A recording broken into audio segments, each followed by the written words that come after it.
Hi, I'm Ron Sprunberg, co-founder and CEO of Hi Mama. Welcome to our podcast about all things early childhood education.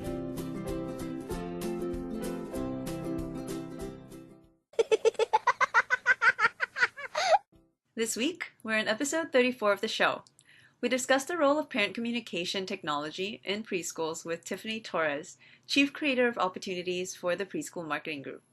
We talk about the importance of showing parents the hard work that educators put into teaching young children on a day-to-day basis. Tiffany emphasizes the importance of using available tools to build relationships that increase parent satisfaction and teacher appreciation. As parents gain insight into their children's developmental progress, the connection between home and school becomes stronger, and so does the brand of the school. If you're a director or owner looking to learn about how parent communication technology can complement your face-to-face interactions and give you a competitive edge, then stay tuned for this episode of the Preschool Podcast. Tiffany, welcome to the Preschool Podcast. Thank you. So we're here today to talk to you about parent communication in preschools. Why is parent communication important in preschools? There are so many reasons. I mean, it runs the gamut between word of mouth advertising, increasing tours and increasing enrollments, and getting your families to really promote your program. Now, what's your experience in working with preschool programs so far? What do they see as the main benefits? You know, a lot of my schools that really love it and use it see a couple of different benefits.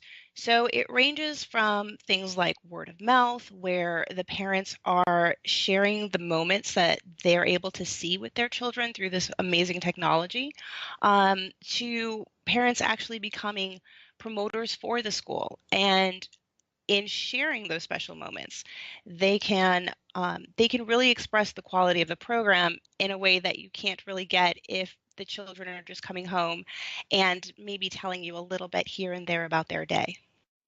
Got it. And so you're referring to parent communication technology. How does that play a role with face-to-face communications? It can really improve face-to-face communications because the parents have something to talk about. They're not starting from, in the dark where they're just trying to tease this information out of their children who are maybe moving on to the next task. So when you have a family that understands what's going on a daily basis, they can continue that conversation with the teachers, they can continue lessons with the children, and really add overall benefit to the entire early childhood education experience, which is really everyone's goal. Mm-hmm. And what would you say to those educators or parents out there who say, you know what, we prefer face-to-face communication. We think it's more real than interfacing through a technology platform. Maybe we consider ourselves to be a little bit more traditional. Um, what would you say to them in terms of the benefits of using the technology? So there are a lot of really great benefits. I do have some schools that really want to rely on parent-teacher conferences and really just talking to the parents at pickup. But there's so much competing for their attention at that point. There's, the children want their attention. They're moving on to what's next, going to the supermarket, running errands. It's not the same as the parent being able to sit down at the end of the day or at any point during the day and really absorb what the children have been learning and what the children have been doing throughout the day. Also, when you're just dealing with face-to-face, which is really important, you don't have that opportunity for the shareableness, right? So I'm a mom of a 4-year-old, and if I'm out on a play date with somebody maybe that doesn't go to my son's school, I can literally open something up, open an app up, and show what my son's been doing and say, oh, look, isn't that cute? We're parents and we all love showing off what our kids are doing. So one of the other things is that you can't encapsulate all of your child's experiences in a face-to-face communication. There's so much that goes on with teaching children and the little moments throughout the day. And it would take you a very long time during pickup to kind of cover all of those elements. So we really like having our schools for the marketing benefit, for the retention benefit of making sure the families know all the hard work that's going on into teaching their children and exposing their children to a variety of crafts and activities. We really like the idea of being able to engage the parents on a level in addition to the face-to-face. So it sounds like you're saying that technology is beneficial to complement the face-to-face interactions. Is that right? Yeah, it doesn't replace it. I mean, nothing in technology is ever going to replace the face-to-face communication. Yeah. But Okay. it can do more. Mm. If a mom sees that her child is learning about sight words, for example, she can take that and introduce it, later on during the day. This isn't the kind of conversation that can happen at the end of every school day for preschool. So it just adds, it adds benefit for the families who are curious about what's going on. And it also adds benefit for the kids because they get to continue that education throughout the day instead of it having, be 3 hours or maybe a full day. Now, let's stick on the point of learning and development and how parent communication technology might help support improving learning and development outcomes for children. So, one of the things you touched on was that the parents can continue that learning and development at home because they're more in tune with what's happening in the classrooms. Is there any other benefits from a learning and development perspective, do you think? They can also have input on things. So if, for example, a mom sees that her child is learning about science, right? If there's some special experience that child has had with that element of science or learning about the planets or something like that, they can actually introduce that to the school as well and kind of continue that engagement by providing feedback for the teachers. Hey, this worked really well for me. This is where, my son is up to on this. So, it kind of goes both ways. And that's why it's not enough that it's just a broadcast of here's what's going on. It has to be a communication going two ways. Here's what's going on with my child, and here's what they're learning. And how can we also add to that in the classrooms, add to that in the activities that are going on? Yeah, and that's one of the frequent points of conversation on the podcast is just that importance of respecting and valuing and requesting that parent input, because at the end of the day, as educators, we're the experienced folks at working with the children in the preschool environment, but the parents know their children best of all, and so valuing their input is quite important. So I think that's a good point. And then from the marketing perspective on that, when you have happy parents and they feel like you're listening to them as an educator, as a director, as leadership for a school, that's hugely important. I Mm, mean, retention's not just about are they staying with the school? Because then that child's family is just staying with the school. Retention's really about making these families so excited and so happy that they are singing your praises to everybody. And when they feel listened to, they're going to do that more often. totally. Um, Now, touching on the point of marketing a little bit more. So, parent communication, super helpful with learning and development. What about the marketing aspect for preschool? How is that going to help me if I'm an owner or a director of a preschool program? Okay, so again, a lot of different elements. Simply the word of mouth, right? We'll start there. I'm a mom, I'm playing with a whole play group of kids. Maybe there's a lot of competition. A lot of my schools are seeing competition. How do you set yourself apart as a school, right? So if you are able to kind of browse through the activities that a child's doing or things like that, you can not talk about the value of your school. You can actually show it. Mm, And showing is always more important than telling. So we've got the whole word of mouth area. Then, when you already have an inquiry, right?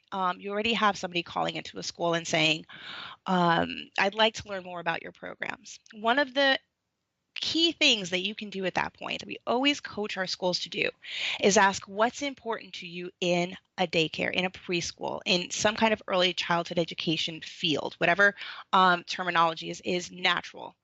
And when they say, depending on what they say, it could be education, the quality of the education.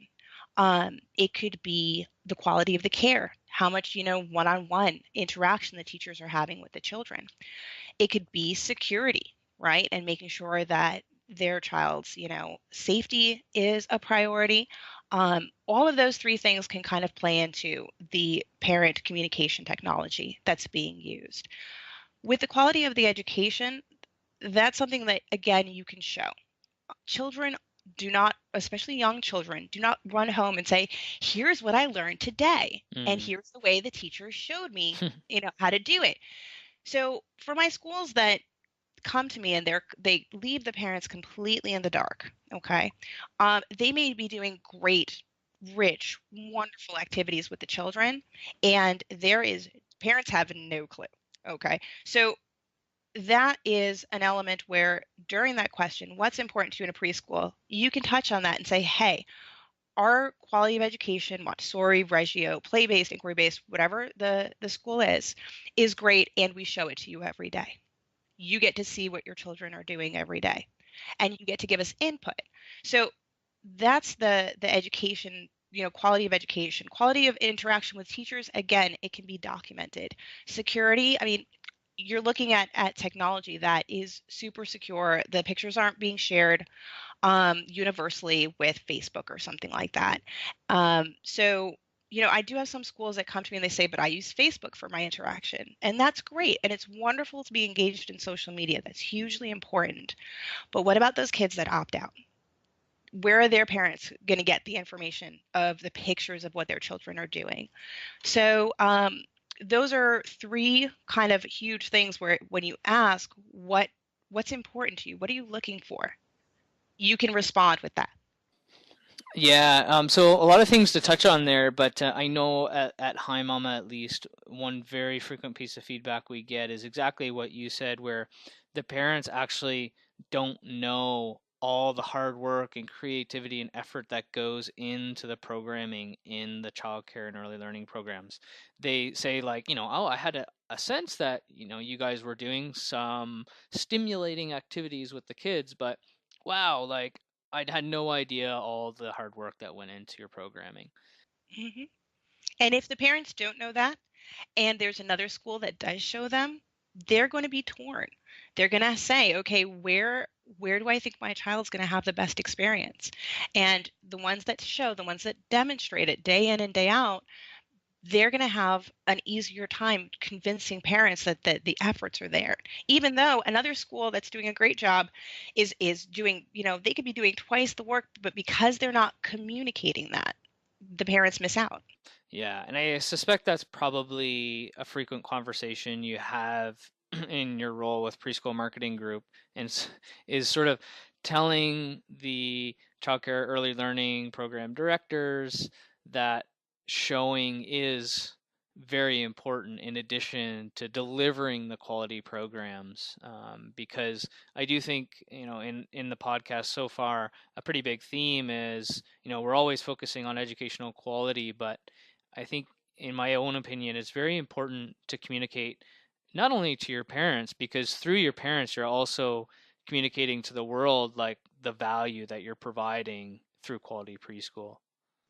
If you do a good job, I mean, moms, dads, we talk a lot. We're big talkers about what our kids' experiences are.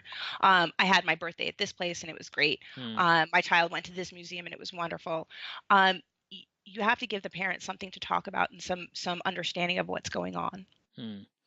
Now, another thing that you touched upon was, sort of like this relationship between teachers and parents, and that two-way communication being quite important for the learning and development. What sort of feedback have you received from teachers and educators who use these types of programs? Honestly, sometimes it can be a bit of a learning curve, and especially for my schools that are more established. They've been around for 30 years, and now it's like, okay, and now we have to walk around documenting everything. So, at first it can sometimes seem like a hurdle. and they're really not quite sure what to do with it. So there's a learning curve, and then they get to using it, and then they get the feedback from the parents. Again, most people go into ECE because there's a passion for it, there's a drive for it. My schools, the schools in this country, are teaching the leaders of the next generation. Literally, I mean, one of the things that drives me to do what I do and help these schools is that the future, future astronauts, future doctors that cure cancer and make true differences in this world can be shaped. Their minds can be helped to grow in these schools in early childhood education. And that's where all of our passion comes from. It's important to remember that when parents are happy, they're going to give that positive feedback back to the teachers. I saw that you did this. I saw that my child came home with this yesterday, and now I understand what went into making it. Because a lot of schools will send take homes with no insight into what was taught during that, what book did they read. Here's your artwork, go home, right? So it's just a matter of having the teachers then, when they are meeting with the parents, get that positive reinforcement too. This was awesome. When I was able to discuss, having the talking points and having known what was going on, when I was able to discuss that with my child, oh, they wouldn't stop talking about it. Right, as opposed to starting from, what did you do in school today? Which is a dry answer that usually ends with, can we play toys? so yeah, so that positive reinforcement from the parents back to the teachers about how awesome this activity was, it's important for teacher morale. So learning curve at first, but then the positive elements that come as a result of giving it that effort are great. Now, I just want to dive into that one notch further. So you say that the positive reinforcement that the parents provide to the teachers is excellent because it's providing teachers with increased morale. Why is that important? Because teaching is can be difficult because you don't get to see the child thrive and be that doctor and be that astronaut and be that leader for another like 30 years. So there's not a lot of super instant gratification when it comes to that long-term view. Of course, the teachers thrive off of the daily interactions and those little moments here and there. But when they meet with the parents and there's no insight into the learning activities, it's harder to have that conversation of, okay, this is what we've accomplished so far. It becomes a bullet list. It becomes very, very dry. Not a lot of understanding and insight that goes into it. When you have those teachers that get to interact with parents in a more meaningful way because of the fact that there's been this open communication going back and forth, not just twice or three times a year for parent teachers, it leads to better relationships.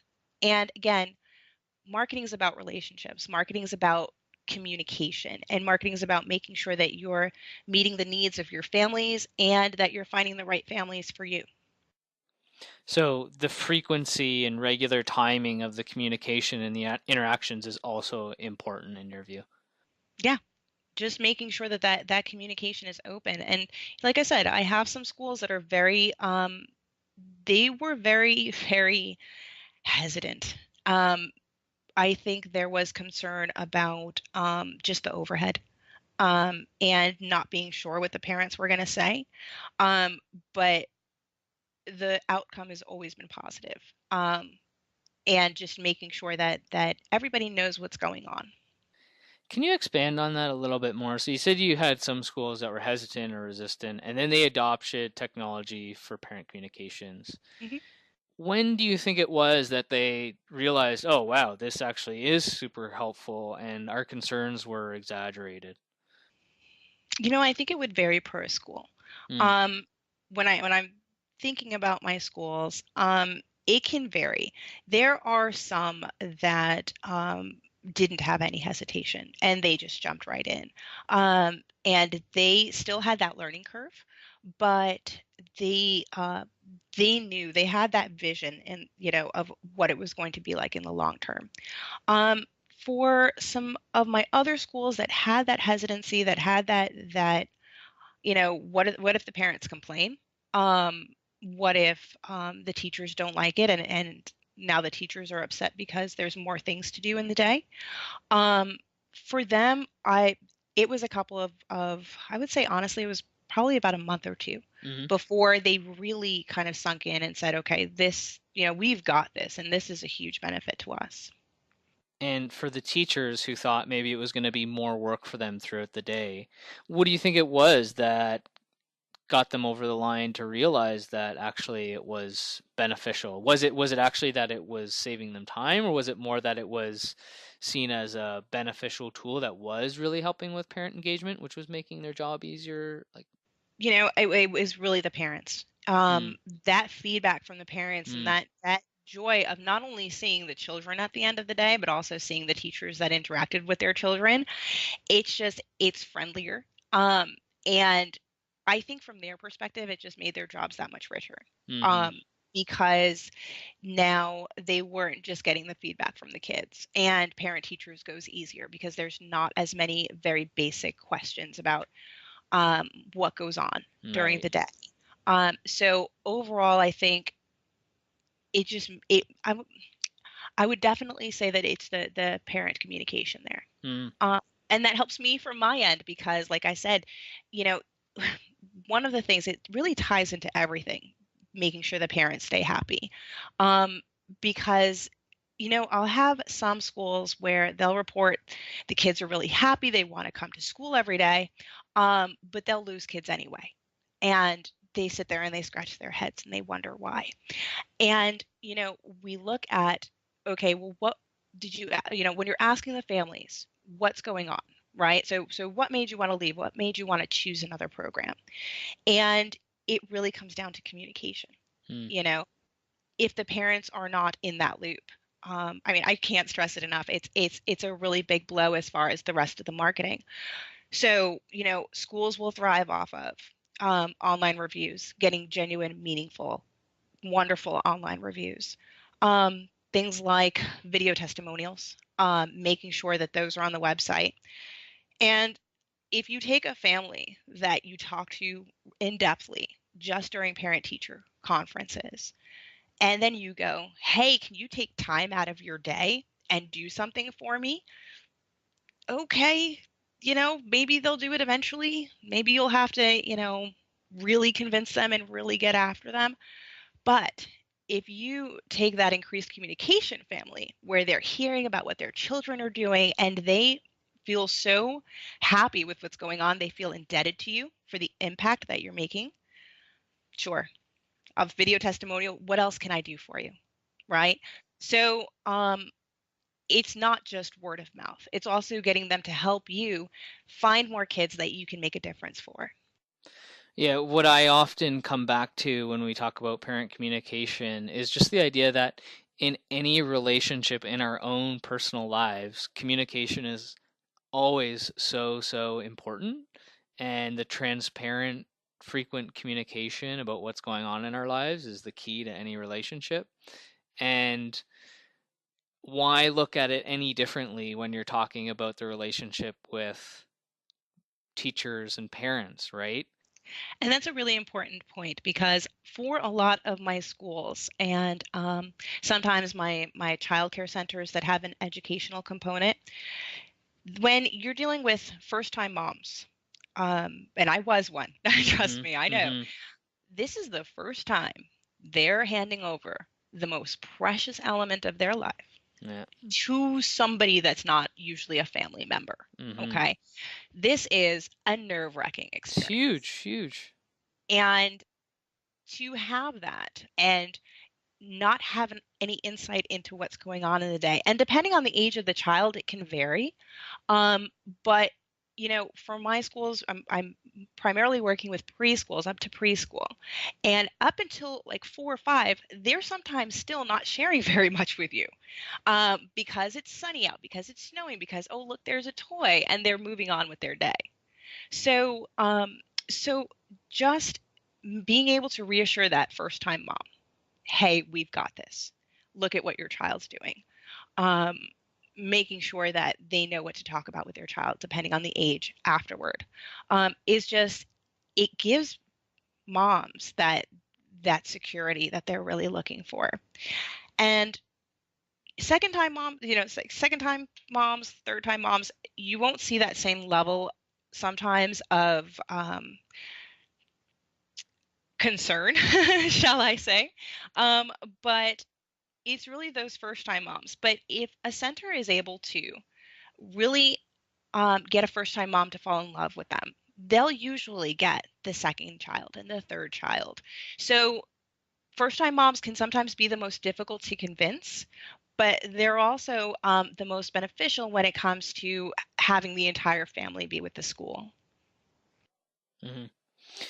What I find really energizing about the conversation with you is that you're oftentimes taking the viewpoint of the parent because you are one yourself. And oftentimes on the Preschool podcast, we're focused more on the educator side. And so it's really great to have the parent view in terms of how that's influencing you, and just having that different vantage point, because we're always looking to make sure that parents are engaged for the betterment of children's outcomes, but sometimes it's helpful to have that different perspective. So thank you so much for bringing that to the table here today, and thanks for coming on the Preschool podcast. I have one more question for you, Tiffany, which is, if I want to learn more about parent communications, parent communication technology, or marketing for my childcare preschool program, where would I go to find out more about what you're up to with Preschool Marketing Group? Sure. You can find us at preschool-marketing.com. Awesome. And what kind of cool information can I find on your website? You can find information about how to improve enrollment through smart marketing, and not just looking at driving inquiries, but really all along that path, looking at inquiries, increasing the number of people that come into tour, looking at how you handle that tour and how you walk them through the process of seeing your school, and also looking at retention, which has a big part to play in increasing inquiries as well. Wonderful. Thanks, Tiffany. It's been great having you on the show today. Thanks, Ron. It was wonderful being here. What's your name? Michaela. Michaela. How are you? Hi. You having fun playing? Yes. It's a nice day, isn't it? Yes. Yes. What's your favorite thing to play out here? Playing monsters. You like to play monsters? Do you like the swings? Okay. What else you like to do? Play my Dora bike. Oh, with your Dora bike? Oh, okay. Do you ride fast? Yes. Yep. Okay. Well, have